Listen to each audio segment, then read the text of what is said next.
Hi, bazala bakamzito. Welcome to Life with Makajen. I am uMakajen. Hey guys, uVuyokazi and husband yakhe uChef Xolani Sabelo. They are suing the blogger by the name of Ulondi. Guys, we know that it's raining that we have been reporting on basis Tata Ulondi.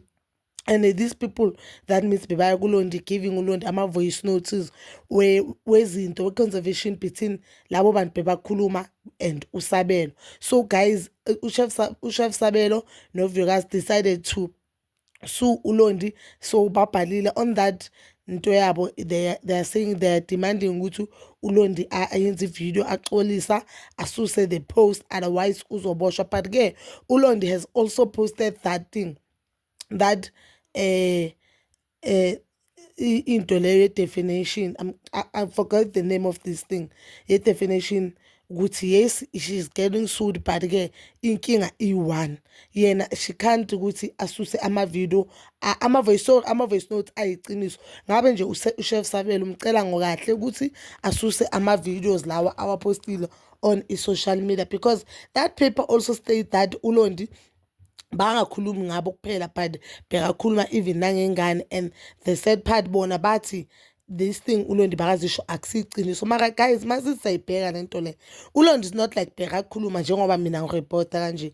Bekakhipha even evidence, which is uChef Sabelo mhlawumbe akhuluma na whoever bekakhuluma naye, yabo lezi zasecaleni zabo baby mama nabo girlfriend, bese ngasho ukuthi okay amanga. But ke ama-voice notes, so ulondi uthi yena no, ngabe uChef Sabelo umcela kahle ukuthi asuse ama-voice note. Guys, these things siyithole on Instagram page yakaChef Sabelo, bakayifaka ku-story sakhe. But into engimangazayo kuyo yonke lento le kaVuyokazi nalo myeni wakhe nolondi, uVuyokazi akakasho even a single thing.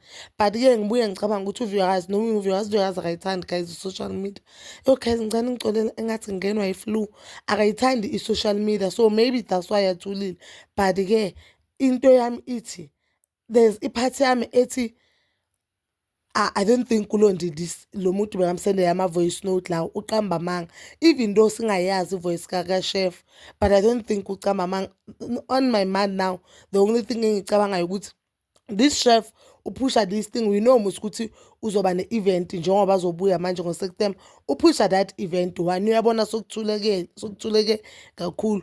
Or upusha the reality show, the allegations that they are having musi-reality show, that means upusha that reality show ukuthi ube nama-viewers amaningi. Uyabona ukuthi already sokuthulekile, but indlela aphusha ngayo I don't think ukuthi indlela e-right. So guys, we'll just wait and see. But I did so see ephejini lakalondi ulondi athi ucela bamcele kahle ukuthi asuse those videos, but ke yena anyeke kube ngathi usicambela amanga, angasicambela banga.